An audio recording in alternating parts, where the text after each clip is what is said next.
I'm going to do this in the context of my day and what I typically do. I tend to wake up sometime around 6 a.m., 6:30. The first thing I do after I wake up is I take the pen that's on my nightstand and the pad of paper on my nightstand, and I write down the time in which I woke up. The reason for writing down what time I wake up is because I want to know what's called my temperature minimum. I don't care what my actual temperature is. I care when my lowest temperature is, and I know that that lowest temperature is approximately 2 hours before my average wake-up time. The second thing I do after I wake up is to get into forward ambulation, which is just nerd speak for taking a walk. There's a phenomenon whereby when we generate our own forward motion, forward ambulation, visual images pass by us on our eyes, so-called optic flow.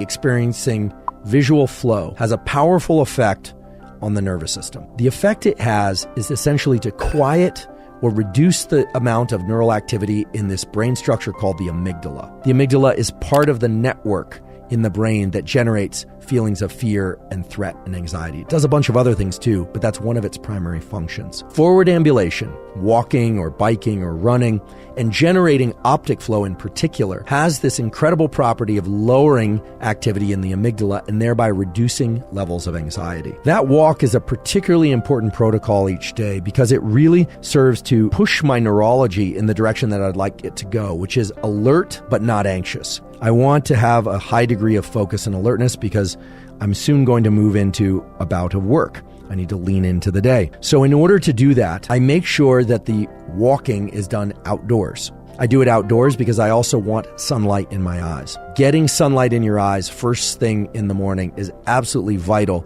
to mental and physical health.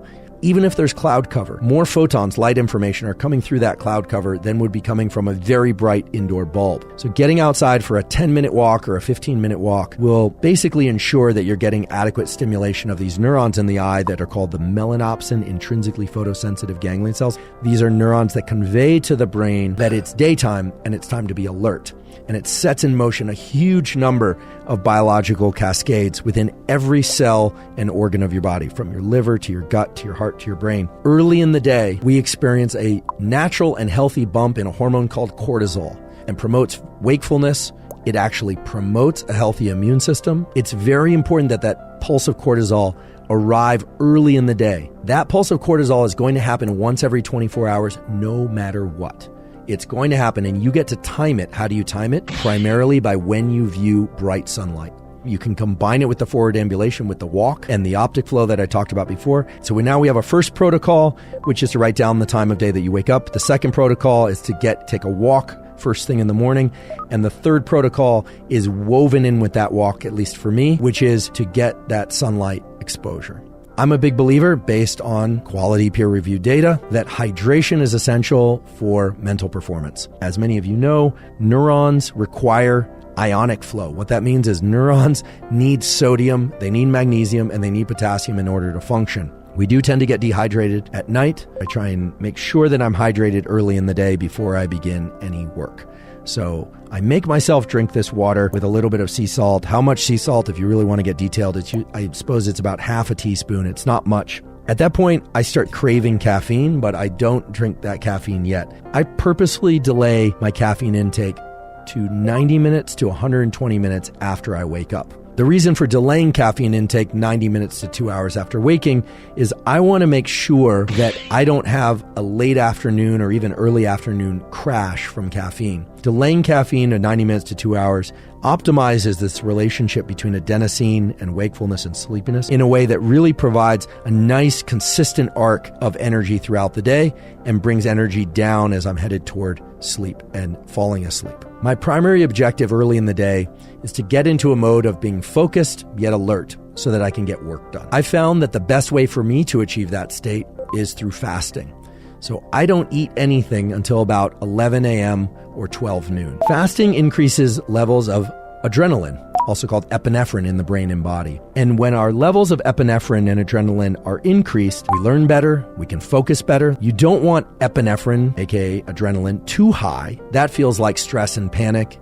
You get jittery, you can't focus. But in its optimal range, adrenaline really provides a heightened sense of focus and the ability to Encode, meaning bring in, and retain, remember information.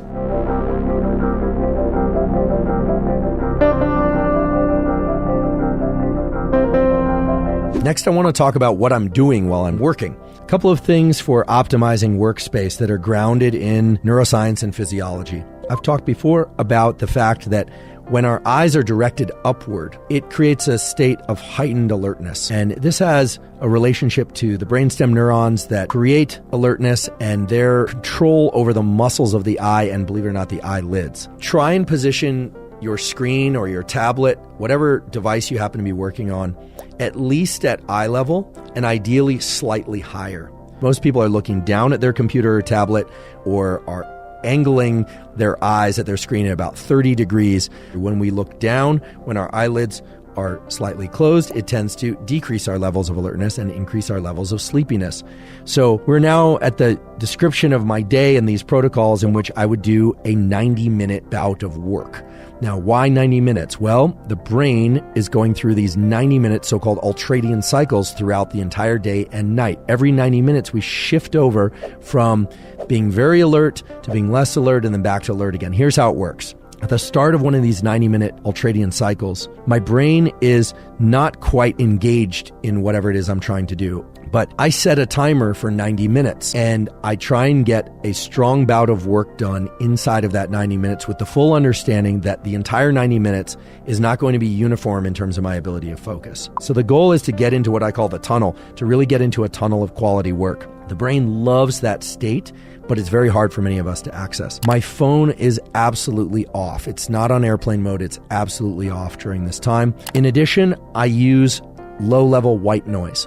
White noise, which is essentially all frequencies of sound, or all frequencies of sound that we can perceive, mixed up kind of randomly, there's no structure to it, turned on at a low volume, puts the brain into a state that's optimal for learning and workflow. So everything about this 90-minute block, from the low levels of white noise to the position of my computer, how I'm standing and where my eyes are positioned, is geared towards putting me in this tunnel of work. And I have to say that while it can be a challenge to try and achieve this state and this tunnel of work, some days you start to get kind of addicted to it. It feels really good. It's like a workout for the mind. And it is something that as you exit that 90 minutes, you really feel like you've accomplished a lot, because often you have. And it just feels deeply satisfying. And I'm convinced that that's because of the release of neuromodulators like dopamine and the norepinephrine that's circulating in your system. And I want to be clear that I'm not perfect about this 90 minutes. Occasionally I get drawn away, but I really try and achieve this most, if not every day that I'm alive, because for me, that work session is kind of holy. There's a powerful way in which you can place the timing of this 90-minute work bout in an optimal way. You have access to a very important piece of data that dictates when this bout should start, more or less, and when it should end. That piece of data is your temperature minimum. If you're somebody who wakes up on average at 7 a.m., well, then your temperature minimum is 5 a.m. You can be reasonably sure that your best work is going to be done anywhere from 4 to 6 hours after your temperature minimum. How do I know this? How do I know this relationship between temperature minimum and focused cognition? Well, temperature minimum defines the trough, the nadir, as they say, of your temperature across the 24-hour cycle. And immediately after that, your temperature will start to rise. That temperature rise is actually what triggers the initial cortisol release that you experience and wakes you up further. That cortisol will then provide fuel, if you will, for that increase in temperature, and your body will continue to increase in temperature throughout the day toward the afternoon. What you're trying to do in this idea of optimizing this 90-minute work bout to a particular time of day is catch the portion of the steepest slope of that temperature rise. So if you're somebody who wakes up at 8 a.m. each morning, your temperature minimum is 6 a.m., chances are you're going to want to start this work bout somewhere around 10 a.m. or 11 a.m. Now, some people wake up and feel very alert first thing in the morning. They can really do their best work first thing in the morning. Please, if that's you, continue to do that. Leverage that time. Use that time. But if you're somebody who struggles to find focus, definitely let your physiology and this rise in your body temperature support your efforts to focus, rather than trying to do your best work at times of day when your physiology is actually directing your body and your brain toward defocus and towards being more lethargic. It just is setting yourself up for success when you try and capture this rising phase of your temperature.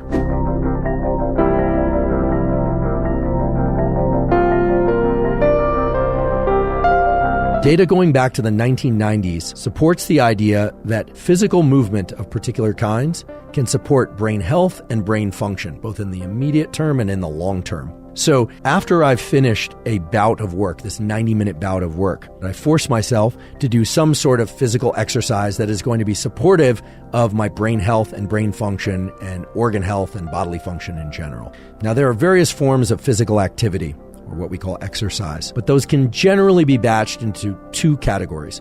First is strength and hypertrophy work. There's also endurance work. The data all point to the fact that working out hard for longer than an hour can actually be detrimental because of the way that it raises cortisol. So keeping workouts relatively short can definitely help with that. Endurance work and strength training or hypertrophy training done in combination, meaning not necessarily in the same workout, but done across the week, is immensely beneficial for the production of things like brain-derived neurotrophic factor, for limiting inflammatory cytokines like IL-6, for promoting anti-inflammatory cytokines like IL-10. What about the structure of the actual workouts? Well, approximately 80% of the resistance training you do should be resistance training that doesn't go to what they call failure, where you can't actually move the resistance anymore. The other 20% can be of the higher intensity to failure type training. That 80-20 rule of less than failure and work to failure in the resistance exercise regime can be transported or translated to the endurance exercise portion by focusing on that thing that we're familiar with, which is the burn. When we're running hard or cycling hard, we'll experience a kind of burning of the muscles that's associated with